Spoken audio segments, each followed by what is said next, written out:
یہ عقیدہ کہاں سے نکل آیا کہ آپ ان کے جھنڈے اٹھا لیں اور ان کے جلسے کریں اور ان کے عرس منائیں اور یوم میلاد منائیں؟ 1300 سال میں صرف ایک ہی عقیدہ رہا کہ غلطی پر تھے، ان کا طرز عمل خروج تھا، کسی نے بغاوت کہا، کیوں کہ خلیفہ راشد کے خلاف نکلے تھے۔ عقیدہ تو یہ تھا کہ چپ رہیں، تم نے اپنی چپ توڑ دی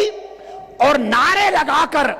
بالواسطہ مولا علی المرتضیٰ کے بغض کو پھیلانا شروع کر دیا۔ تم نے زبان کھولی، کھولتے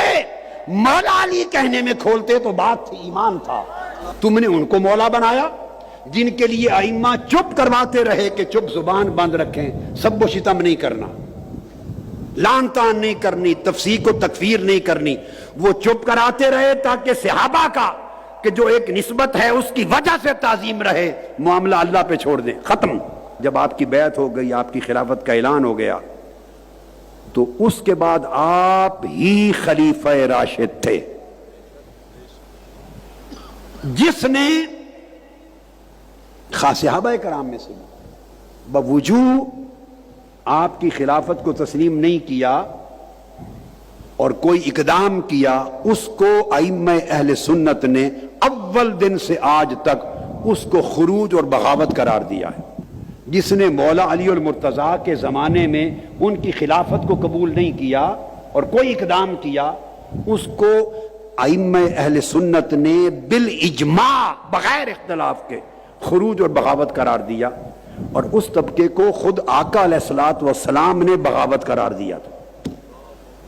حضور علیہ السلام نے بغاوت قرار دیا تھا۔ عقیدہ یہ ہے، اختلافات ہوئے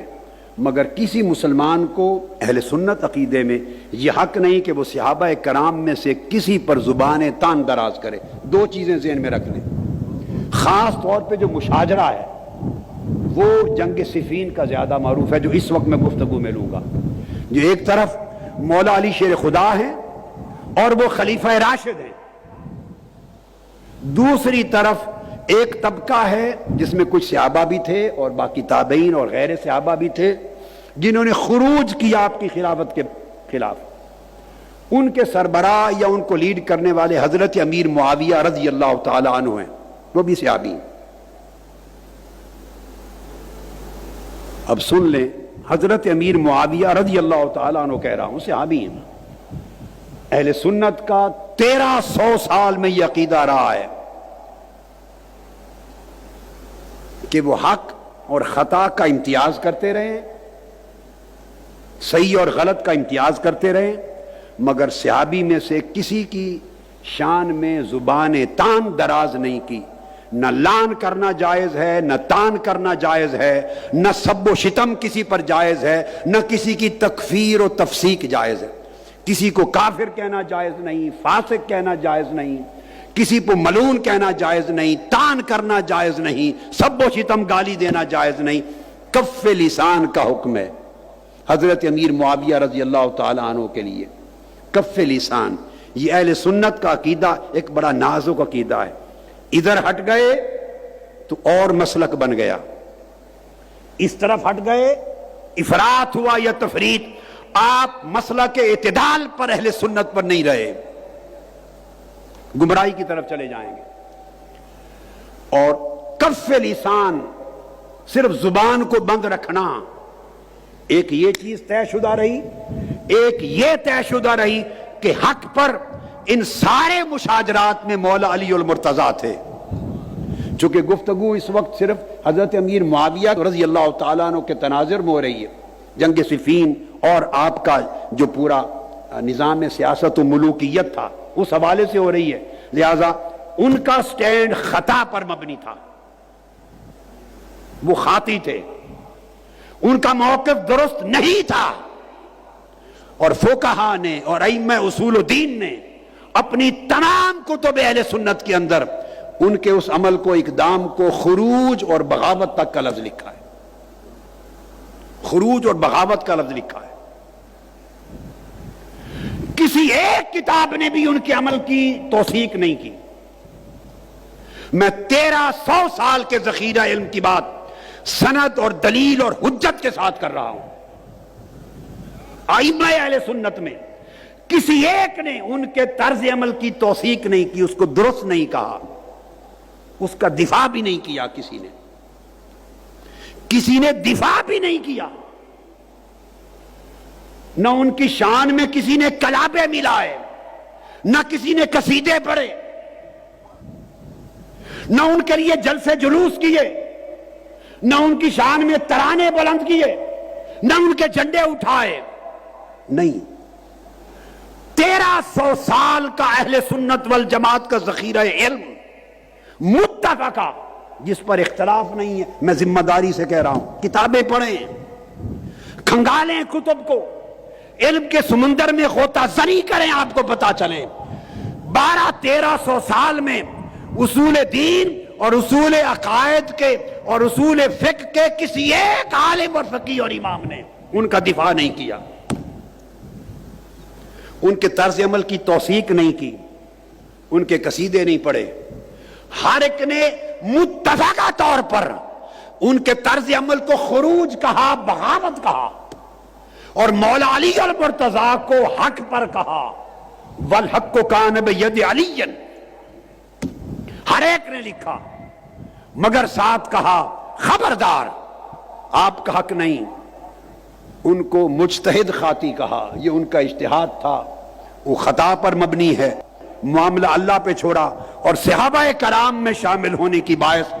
کف لسان کو حکم دیا کہ کوئی انہیں کافر نہ کہے۔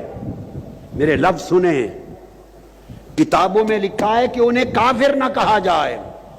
انہیں فاسق نہ کہا جائے، تکفیر نہ کرے، منع ہے، حرام ہے، تفسیق نہ کرے، منع ہے، لعن و طعن نہ کرے، لعنت نہ بھیجے، منع ہے، حرام ہے، سب و شتم نہ کریں، گالی گلوچ نہ کریں، حرام ہے۔ 1300 سال سے ائمہ دین تو یہ کہہ کر دفاع کرتے رہے ہیں کہ لعن طعن نہ کریں، سب و شتم نہ کریں، ان کو کافر و فاسق نہ کریں، زبان بند رکھیں۔ یہ عقیدہ کہاں سے نکل آیا؟ لوگ زبان بند کرواتے رہے 1300 سال تک ائمہ، اور آج یہ عقیدہ کہاں سے آیا کہ آپ ان کے جھنڈے اٹھا لیں اور ان کے نعرے لگائیں، اور مسجد بجائے مسجد علی رکھنے کے ان کے نام پہ رکھیں، اور ان کی شانوں پر ترانے اور قصیدے گائیں، اور ان کے جلسے کریں، اور ان کے عرس منائیں اور یوم میلاد منائیں۔ خدا کے لیے مجھے بتا دو، 1300 سال میں یہ عقیدہ میں نے اپنی زندگی میں نہیں دیکھا۔ نہ اہل سنت والجماعت جو بریلوی مکتب فکر کہلاتا ہے، نہ ان کے ہاں دیکھا، نہ اہل سنت والجماعت میں جو علماء دیوبند ہیں، دیوبندی مکتب فکر، نہ ان کے ہاں دیکھا۔ یہ سن لیں، میں ضمانت کے ساتھ کہہ رہا ہوں، نہ اہل حدیث مکتب فکر میں دیکھا جن کو سلفی کہتے ہیں، نہ حنفیوں میں دیکھا، نہ مالکیوں میں، نہ شافعی میں، نہ حنبلی میں، نہ مقلدین میں، نہ غیر مقلدین میں، نہ اشاعرہ میں، نہ ماتریدیہ میں، نہ علماء میں، نہ صوفیاء میں، نہ محدثین میں، نہ فقہاء میں۔ 1300 سال میں صرف ایک ہی عقیدہ رہا کہ غلطی پر تھے، ان کا طرز عمل خروج تھا، کسی نے بغاوت کہا، کیوں کہ خلیفہ راشد کے خلاف نکلے تھے، صرف اتنی بات۔ مگر چونکہ عمل سخت ہے، ساتھ کہہ دیا خبردار، لعن طعن نہیں کر سکتے، سب و شتم نہیں کر سکتے، معاملہ اللہ پہ چھوڑا، زبان کو بند رکھیں، ہر صحابی کی تعظیم کریں، ہمارے اوپر واجب کر دیا۔ عقیدہ تو یہ تھا کہ چپ رہیں، تم نے اپنی چپ توڑ دی اور نعرے لگا کر بالواسطہ مولا علی المرتضیٰ کے بغض کو پھیلانا شروع کر دیا۔ اب آج حضرت امیر معاویہ، میں خود رضی اللہ تعالیٰ عنہ کہتا ہوں، میں سب و شتم کو حرام جانتا ہوں، کف لسان کا عقیدہ میرا وہ عقیدہ ہے جو 1300 سال سے ائمہ اور اکابر اہل سنت کا کتابوں میں ہے۔ ہم زبان بند رکھتے ہیں، اور تم نے زبان کھولی، کھولتے مولا علی کہنے میں کھولتے تو بات تھی، ایمان تھا۔ تم نے ان کو مولا بنایا جن کے لیے ائمہ چپ کرواتے رہے کہ چپ، زبان بند رکھیں، سب و شتم نہیں کرنا، لعن طعن نہیں کرنی، تفسیق و تکفیر نہیں کرنی، وہ چپ کراتے رہے تاکہ صحابہ کا کہ جو ایک نسبت ہے اس کی وجہ سے تعظیم رہے، معاملہ اللہ پہ چھوڑ دیں، ختم۔